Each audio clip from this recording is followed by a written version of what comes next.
Bismillahirrahmanirrahim. Assalamualaikum warahmatullahi wabarakatuh.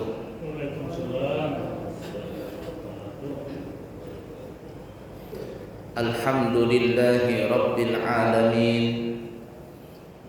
Allahumma fassalli wa sallim ala sayyidina wa nabiyyina wa maulana Muhammadin Sayyidil Anbiya'i wal Mursalin,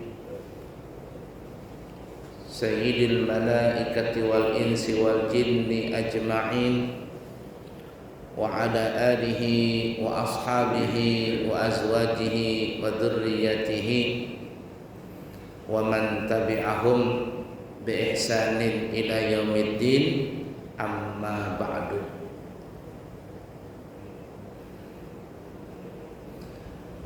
Para jamaah sekalian yang disayangi Allah dan dicintai Allah, disebutkan di dalam riwayat hadis bahwa kita disuruh oleh Nabi Muhammad sallallahu alaihi wasallam kalau ingin bersemangat di dalam rehlah, apa rehlah bahasa kita nanti ya, jalan atau menempuh perjalanan jauh, itu dianjurkan kalau kita ingin menempuh perjalanan yang jauh dan menghasilkan pahala besar, itu kita disuruh untuk mendatangi 3 masjid.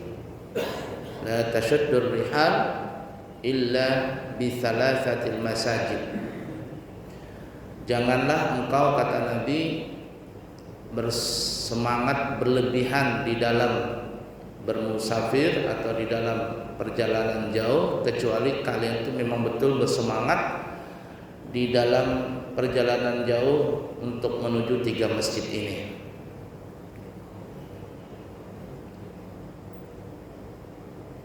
Karena ada orang yang mungkin mengumpulkan dana, mengumpulkan uang dalam setahun, niatnya tuh saya mau pergi ke Amerika, jadi ngumpulin dana banyak banget. Atau nanti liburan saya mau ke Jepang, dia ngumpulin dana banyak. Nabi menganjurkan bukan tempat-tempat itu yang didatangi lalu bersemangat dengan mengumpulkan dana yang banyak, tapi Nabi menganjurkan kalau kalian memang ingin bepergian jarak jauh dan bersemangat sekali untuk mengumpulkan dana, maka kumpulkanlah dana itu untuk mendatangi 3 masjid ini. Jadi selama kita mengumpul duit tadi untuk mendatangi salah satu 3 masjid ini, maka setiap uang yang kita kumpulkan dari nilai yang recehan sampai nilai yang fantastis, sampai jutaan, puluhan juta atau mungkin ratusan juta, setiap kali kita mengumpulkan duit itu, maka kita menjadi pahala.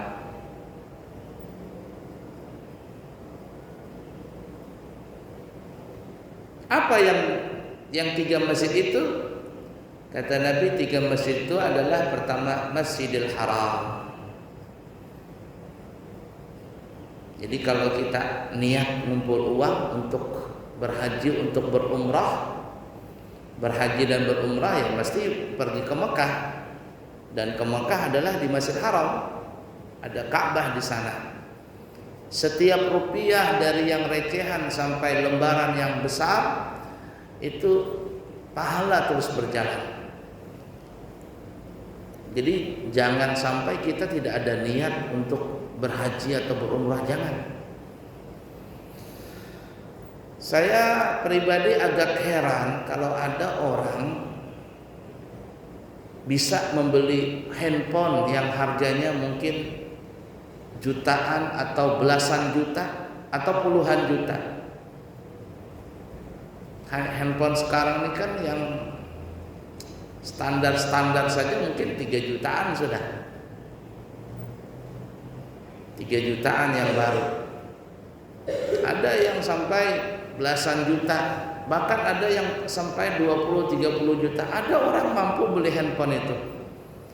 Yang anehnya setiap tahun dia bisa ganti handphone. Setiap tahun dia bisa ganti handphone itu. Ada orang bisa beli sepeda motor. Mungkin per 2 tahun atau per 3 tahun dia ganti motor tersebut. Harganya mungkin sudah sampai 20-30 juta, mampu dia beli. Bahkan kalau anak-anak muda itu kita lihat dia bisa beli motor Ninja yang harganya mungkin sudah sampai 70-80 juta. Atau mungkin ada orang membeli baju, yang baju itu mungkin satu lembarnya bisa ratusan ribu, 500 ribu, 300 ribu, belum lagi style dari atas sampai ke bawah. Dan orang zaman sekarang ada pamer-pameran harta, pamer-pameran pakaian. Jadi yang dipakai itu dihitungnya dari kepala berapa aksesorisnya. Kemudian apa saja, handphonenya, cincinnya, jamnya, satu badan dihitung, mainnya puluhan juta, ratusan juta, bahkan miliaran. Ada orang dikatakan sampai manusia miliar, di badannya ini sudah membawa 2 miliar.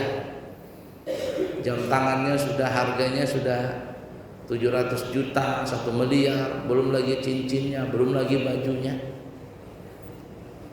Dan banyak lagi lah orang-orang model seperti itu yang mereka bisa mempertaruhkan jiwa raganya, hartanya untuk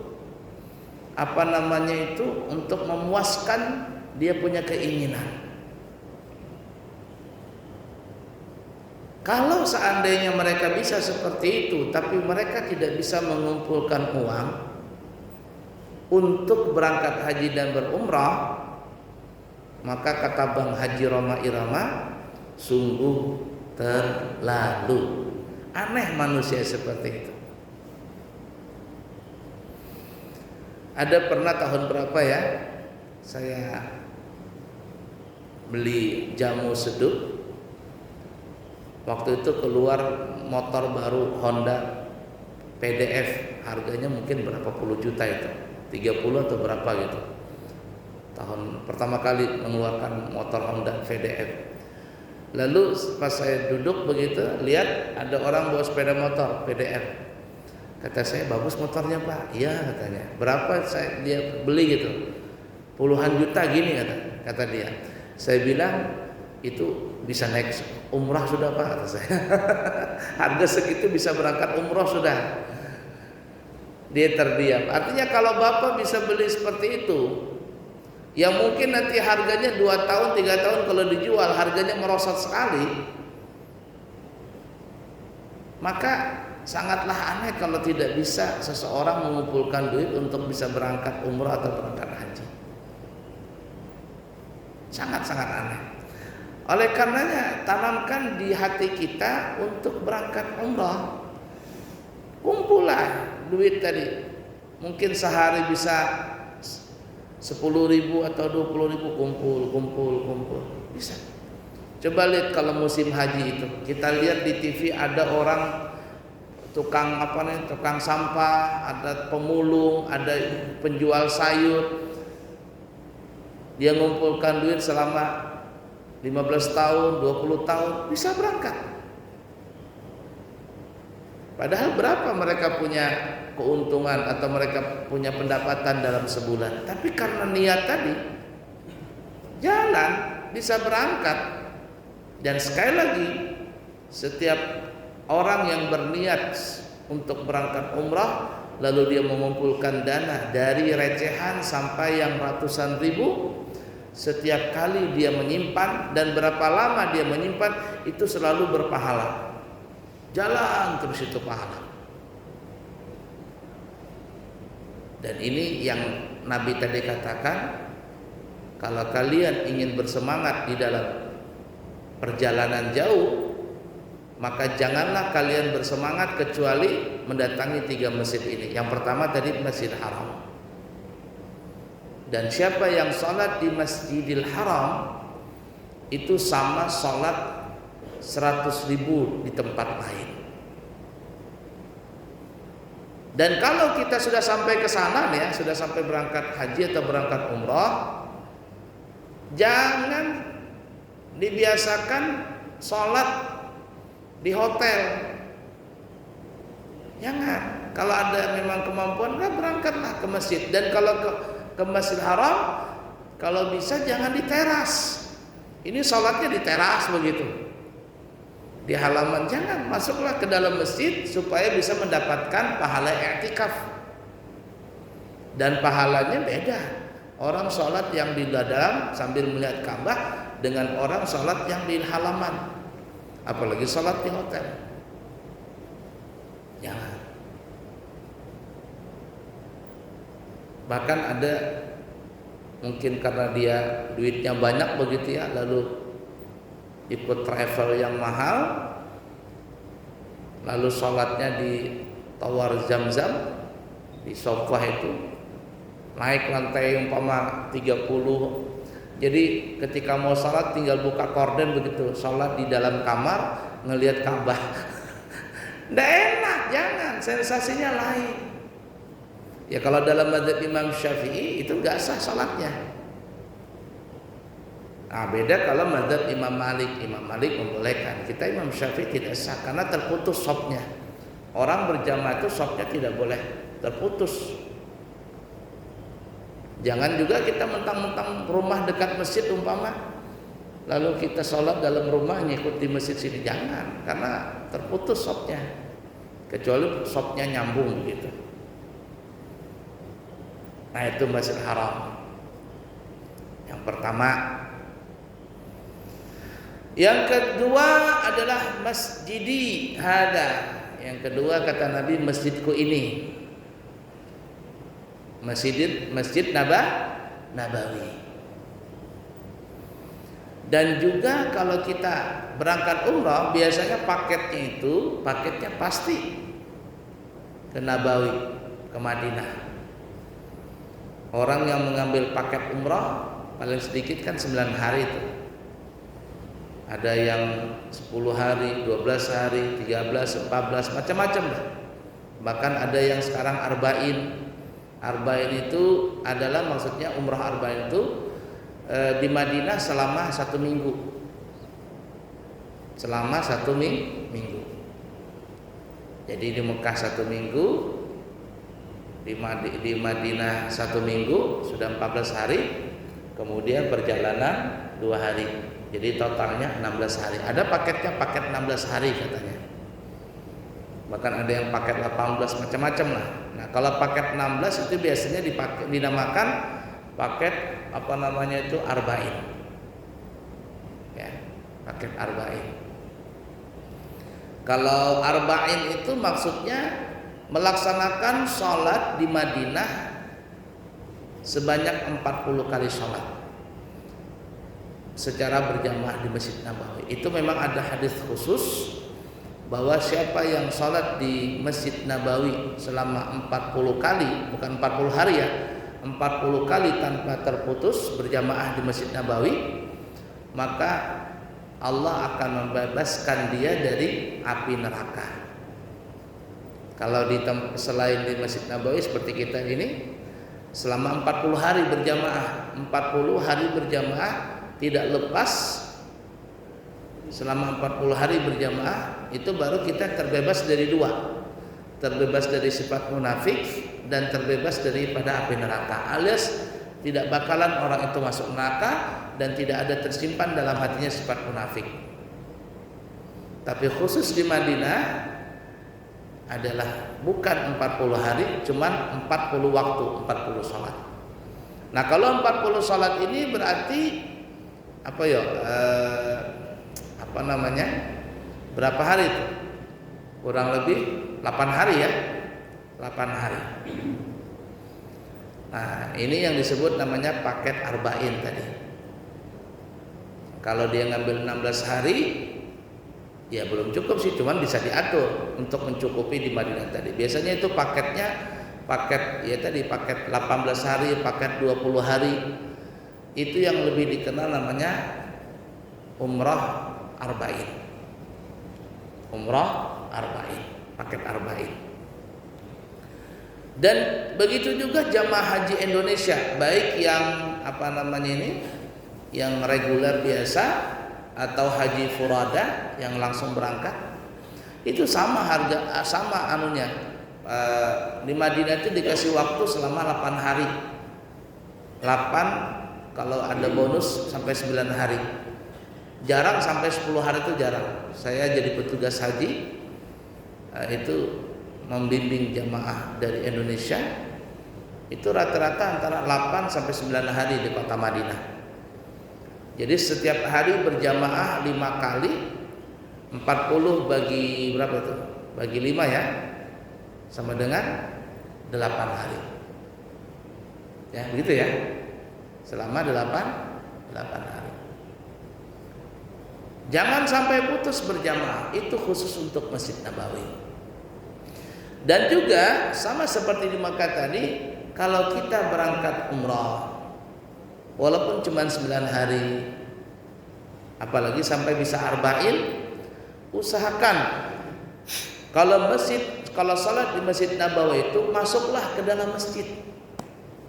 Masuklah ke dalam masjid, jangan di teras salatnya. Ini banyak salat di teras. Salat di halaman masjid. Walaupun sudah disediakan payung, disediakan karpet yang tebal, kalau musim panas dikasihkan air yang berembun begitu. Tapi janganlah, masuklah ke dalam masjid. Masuk ke dalam masjid supaya dapat pahala i'tikaf. Dan kalau seandainya mampu salat di dalam masjid, maka diusahakan lebih lagi kalau bisa salatnya di dalam raudhah. Kalau bisa salatnya di dalam raudhah. Karena Nabi mengatakan ma baina baiti wa mimbari raudhatun min riyadil jannah. Di antara rumahku dan mimbarku itu adalah kebun daripada kebun surga. Bisa jadi kalau orang masuk di situ di raudhah tadi, insya Allah dengan hati ikhlas dia pasti masuk surga. Atau Nabi menggambarkan raudhatun min riyadil jannah ini bisa jadi kalau kita berdoa di tempat itu, doa kita adalah paling termasuk tempat yang kalau kita berdoa di tempat itu cepat sekali mustajabnya. Makanya orang yang masuk ke raudhah itu berebutan. Dan sebelum Covid, sebelum Corona, itu bebas masuk. Bebas masuk. Jadi kalau kita mau jam berapapun kita bisa masuk ke raudhah. Tapi ada hikmahnya setelah Corona ini ya. Setelah Corona, sekarang kalau orang masuk ke Masjid Nabawi dan kepingin ke raudhah, itu jatahnya sekali umrah cuma sekali masuk ke raudhah tadi. Kecuali kalau bisa tahu jalannya maka lebih utama lagi. Tapi pada umumnya adalah sekali saja masuk ke raudhah itu pun dikasih batas kurang lebih 10 sampai 1/4 jam di dalam raudhah itu. Gantian ngantri itu. Kita nunggu untuk masuk ke dalam raudhah itu bisa sampai 1 jam nunggunya dulu. Ngantri. Tapi itu sensasinya dalam menunggu seperti itu. Nah, semua orang bisa kebagian asalkan bisa masuk dalam waktu yang telah ditentukan. Kalau sebelum Corona ya untung-untungan siapa yang bisa masuk, alhamdulillah. Yang tidak bisa masuk ya begitulah. Nah sekarang insya Allah bisa masuk semuanya. Lebih tertib, lebih rapi, dan lebih baik semuanya. Ala kulli hal. Nah itu Masjid Nabawi.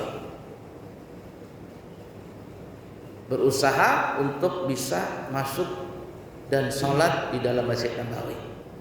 Itu yang kedua. Dan keutamaan sholat di Masjid Nabawi itu, siapa yang sholat di Masjid Nabawi sama sholat 1000 kali di tempat lain, kecuali Masjidil Haram ya. Jadi kalau di Masjidil Haram tadi 100.000, kalau di Masjid Nabawi 1000 kali.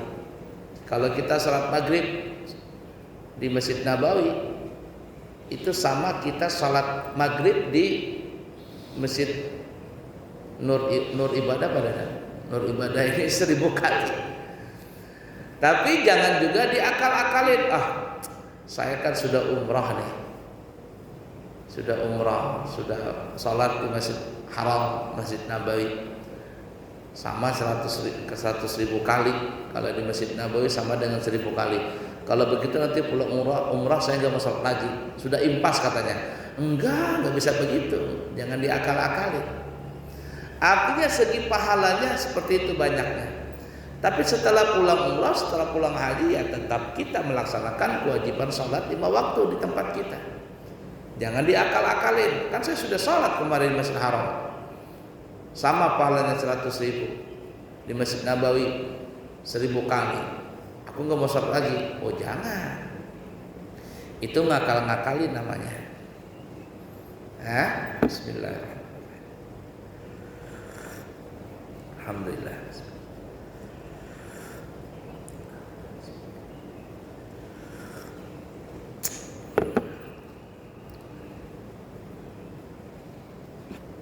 Jalan dia. Takut jatuh.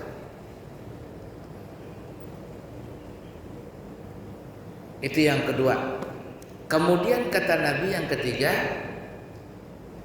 janganlah kalian bersemangat untuk berlabuh atau bepergian yang jauh kecuali ke masjid yang ketiga, yaitu Masjidil Aqsa di Palestina. Saya kepingin sekali ke Masjid Aqsa itu, belum sampai sekarang belum sampai ke sana. Mau berangkat ke sana, dananya belum ada. Dananya ada, mau berangkat ke sana, perang lagi. Jadi nggak bisa ke sana terus ya. Berapa kali sudah mau berangkat, kemarin mau cari travel bisa berangkat, katanya nggak ada, belum bisa dibuka dan macam-macam lah alasannya ini itu. Nah, kalau kita berangkat umrah plus Palestina itu agak mahal, bisa sampai 50 jutaan lebih itu ya. Saya lihat di brosurnya itu 50 jutaan, tergantung travelnya sih. Palestina, Mesir, kemudian Saudi, memang agak mahal 50 jutaan. Kalau ada yang paket cuman berangkat ke Palestina saja, itu kalau nggak salah paketnya paling-paling 18 sampai 20 juta aja. Kalau dulu cuma 15 juta. Nah sekarang cari paket itu nggak tahu ada apa tidak gitu, yang khusus ke Palestina saja. Kenapa seperti itu? Saya kepinginnya supaya kita bisa lebih lama untuk datang ke Palestina, ke Mesir, Palestina, supaya kita bisa mendatangi tempat-tempat yang peninggalan para nabi dan rasul yang dikenal namanya jejak rasul. Kita mengekspor, mencari tempat-tempat itu untuk mengambil barakah. Tapi kalau cuman paket haji umrah plus Yaman dan plus Palestina, itu Palestina paling-paling cuman berapa hari gitu, sehari atau 2 hari sudah. Artinya kita mencari tempat yang berkah itu di mana-mana kita masih kurang puas begitu. Apalagi di Palestina itu banyak sekali, dari Mesir sampai ke Palestina itu banyak sekali peninggalan-peninggalan sejarah dalam Islam. Ya, ada namanya Gunung Tursina. Gunung Tursina itu gunung yang masuk surga. Kalau di Madinah ada Gunung Uhud, kalau di antara Mesir dengan Palestina ada namanya Tursina, Gunung Sinai, tempat munajatnya Nabi Musa. Nah di situ.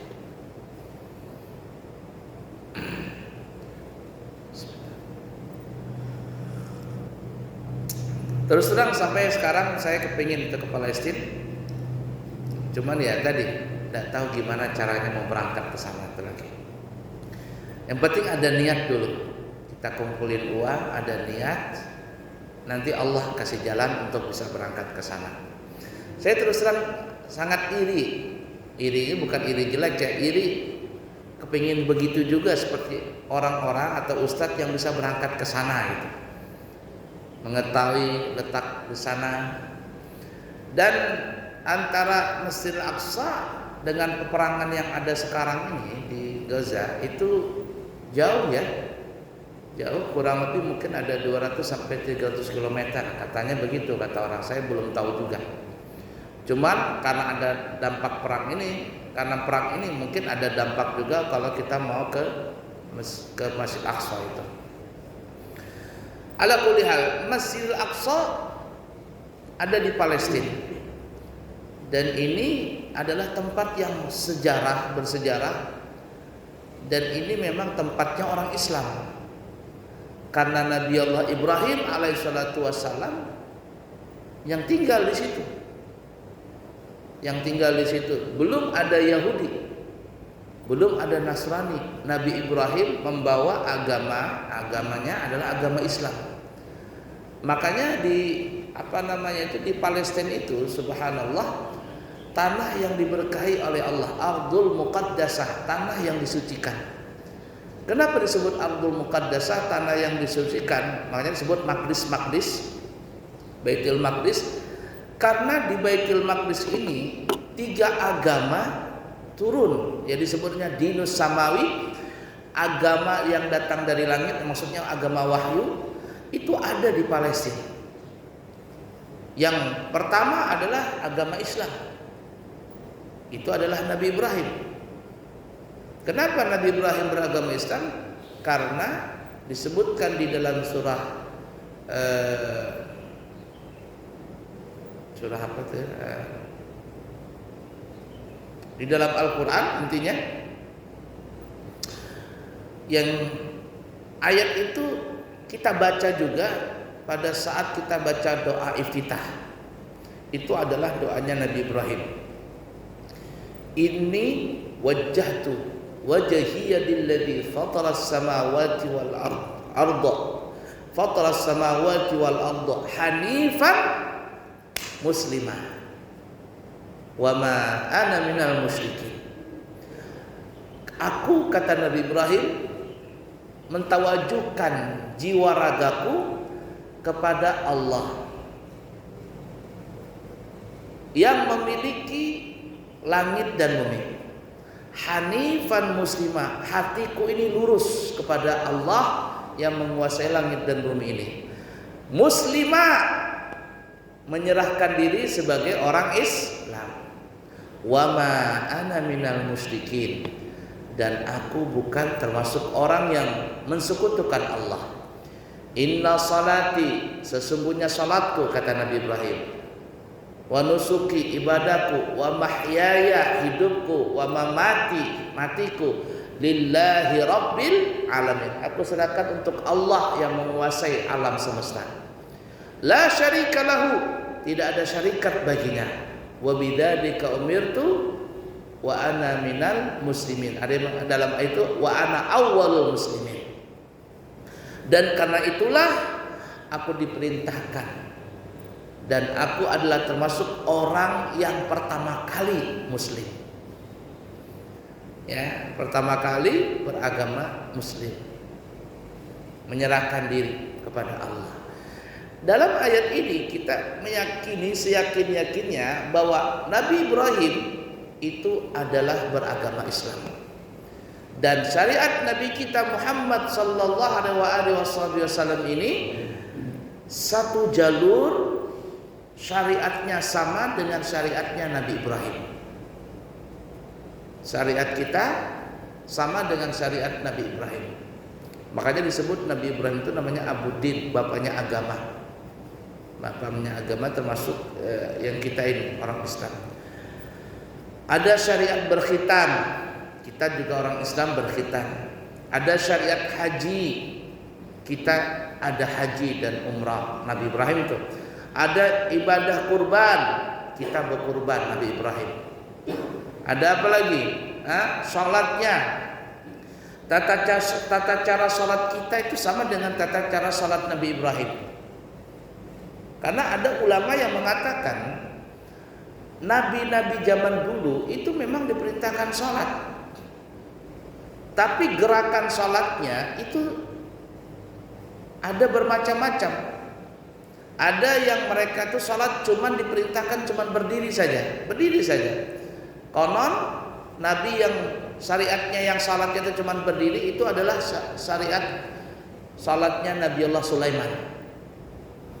Makanya kan Nabi Sulaiman itu meninggal dalam keadaan berdiri, lagi mengontrol jin membangun istana. Nah, ada ulama mengatakan Nabi Sulaiman itu sholatnya sambil berdiri saja, tidak ada duduk, tidak ada ruku, tidak ada sujud.